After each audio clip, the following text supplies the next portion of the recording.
have no idea where we are. Feels like we're walking nowhere.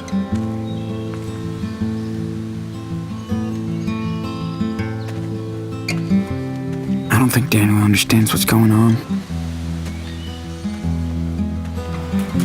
I can't tell him the truth now. I just can't. Hola, comrades! Today's topic of interest, Life is Strange 2. I never thought there would be a day where I would worry that there is too much Life is Strange, but that day has come. I thought it would follow a similar path as another internet phenomenon, Undertale. By that I mean that it would continue to be remembered fondly while receiving a deluge of fan art, but would not be expanded into a massive franchise that can constantly be relied upon to deliver content. But instead, Don't Nod is using the positive buzz generated by the first game to launch a veritable Life is Strange franchise. Last year we got Before the Storm, which focused on a younger Chloe and her relationship with Rachel. This game was unwieldy and unfocused, the third episode harshly so. There was an interesting story to be told here. Chloe could not recognize that Rachel was not this perfect angel, but was instead a deeply flawed human being. But the game could make that evident instead of throwing in unnecessarily overdramatic plot points that it didn't know how to handle. I love that game, don't get me wrong, but it made me anxious about the direction of the franchise going forward, even though it was not developed by Don't Nod. The Adventures of Captain Spirit, which was released for free this past summer and connects tangentially to Life is Strange 2, gave me more cause for skepticism. The original game was at its best when it indulged itself in histrionics, but set them in the context of a supernaturally fatalistic world and the dread of cataclysm. It was nuanced, and its structure challenged the preconceptions of its characters. Maybe you've just been delaying my real destiny. Look at how many times I've almost died or actually died around you. Look at what's happened in Arcadia Bay ever since you first saved me. Captain Spirit, however, is simply about a kid making up a world to escape from the trauma of losing his mother and from his abusive alcoholic father, which is not innately a bad concept, but the series' earnest, indulgent style made this feel maudlin. Life is Strange 2, however, put my fears about the direction of the series to rest. It is bold, tragic, and poignant. It is about being torn from one's sense of normalcy and being forced out into the unknown. This series is at its best when the stories at its core are directly reactive. Max and Chloe, these two forlorn teenagers, one pretentious and artsy, the other bitter and rebellious, rekindle their broken relationship as they dangle in the thrall of forces that are inexplicable but nonetheless have a cruel and unyielding logic to them. Even Before the Storm, when it works, succeeds because it casts Rachel in the role of this unstoppable, unknowable force that the protagonist, Chloe, is captivated by. In Life is Strange 2, brothers Sean and Daniel Diaz are forced into a reactive position after a misunderstanding escalates into a cop shooting their father, which leads to the release of a supernatural force that leaves the cop dead, the surrounding area destroyed, and both Sean and Daniel stunned. They are thus forced to run from the life they have known. They are reacting directly against two forces: the authorities, who want to catch them, and the supernatural power, which they don't understand and which force them to flee. Despite the sharply developed tension and the taut narrative,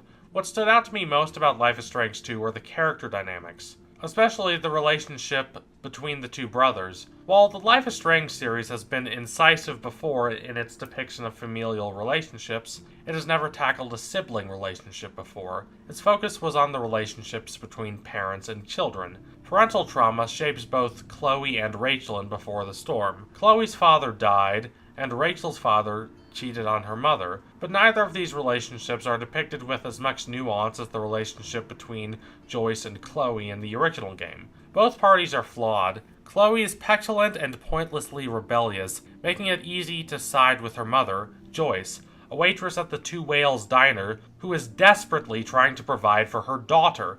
But Joyce is far from perfect. If Chloe clings too strongly to her father's memory, Joyce is too willing to move forward instead of allowing herself the time to grieve, and as such, she is left in denial of her own emotions. Because of this, she falls in love with the first person to express romantic feelings toward her, that being David Madsen, who has redeeming qualities but is not a friendly or caring person. When dealing with the relationships between parents and children, the expectation is that the parent nurtures and teaches the child. Yes, teenagers are expected to rebel against their parents, but typically this rebellion changes but does not completely destroy the relationship between the teenager and the parent, except if either party, usually the parent, is egregiously cruel, which is not the case here. The decay of the relationship is less the fault of either party than of fate. The death of Chloe's father fractures the family, and the parental bond between Joyce and Chloe is lessened. What occurs in Life is Strange 2 is the opposite of this. Sean and Daniel have at the start of the game a typical brotherly relationship. They care about each other, but they annoy each other, and their relationship is one of mutual jealousy. Because of the age gap between them, they are not so much competing with one another as they are infringing on each other's worlds. Sean, as a 16-year-old, is trying to get with the girl he has a crush on. Or if you and Jen need anything else. Ooh la la. Okay, serious talk. What are you gonna say to Jen tonight? I don't know. Whatever. Do I need to practice? I've seen you in action. Yes. You're totally into her, right?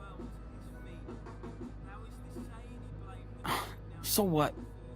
I don't have any game. These are uncharted territories for me.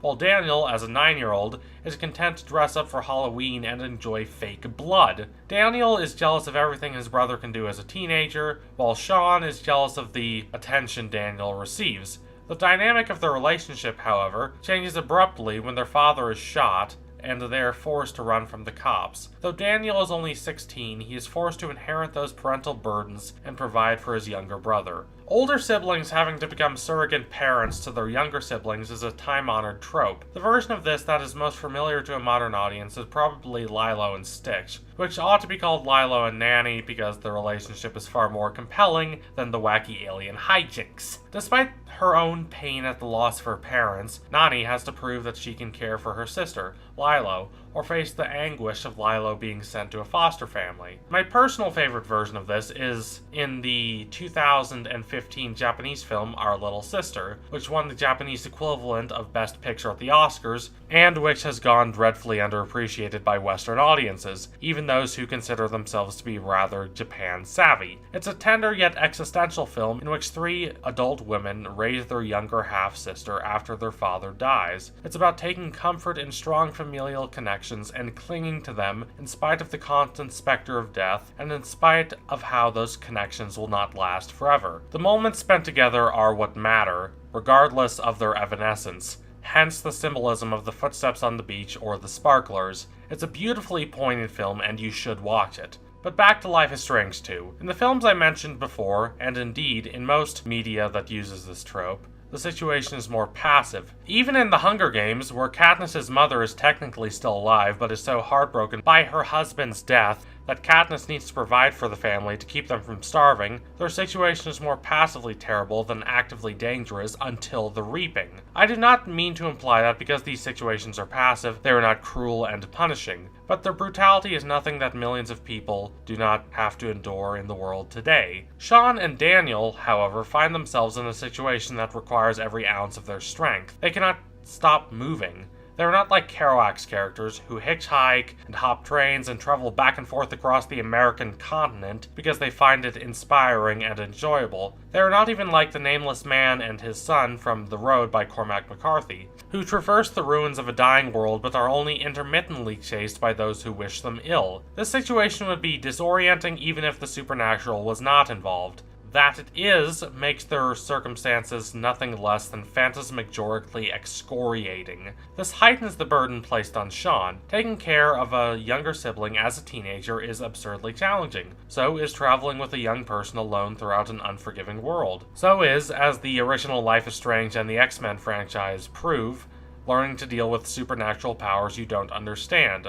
Life is Strange layers these challenges atop one another, and thus creates a harrowing gauntlet of stress and pressure. The depiction of this brotherly relationship also succeeds for another reason, however. It is one that may seem simple but is actually integral. It is that we experience the transformation of the relationship and their lives as they do. A narrative does not need to show a character's relatively idyllic pre-adventure life before they are sucked into the adventure, but there is a reason that it is part of the classic monomyth. The jarring juxtaposition can be particularly effective at communicating what a character has lost. This is why the opening scenes in the Shire in The Lord of the Rings are so important to that narrative, and this is why Twilight Princess's Link is my favorite in the series. We actually get to spend time with him as he revels in his everyday rural existence, before he is callously removed from that existence.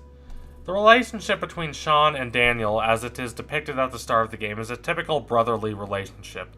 It's loving, but it's also full of teasing and mocking and tension and disconnect. But when the brothers are forced to become fugitives, this transforms into a dire and dour and crushingly serious relationship that burdens Sean with difficulties and uncertainties that he does not know how to handle. We need to see that transformation. That these characters are forced to endure this gauntlet of stress and pressure becomes much more tragic and resonant because we see what their bond was like before they fled.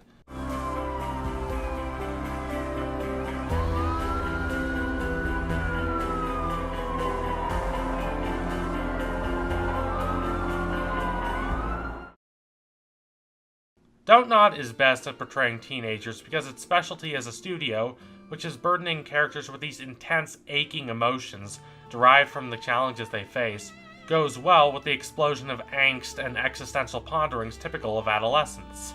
With them, this is a strength and can cover for the lapses in character and narrative in their games. Without them, however, this can be a weakness that accentuates those flaws in narrative and character. Using this technique for child characters can seem cloying, and deploying it for adult characters can seem melodramatic. At its best, this series can deliver haunting webs of titanic emotional turmoil, but it needs a framework strong enough to hold these emotions. And by framework, I'm referring both to narrative choices and to the relationships between characters. Dontnod built this framework with Max and Chloe and the tornado in Life is Strange 1, and it built this framework with Daniel and Sean and their journey as fugitives in Life is Strange 2. So if you liked what you saw today, consider donating to my Patreon so I can produce even more intense content. Also, don't forget to like and comment and subscribe, all that intimate stuff. Adios, comrades!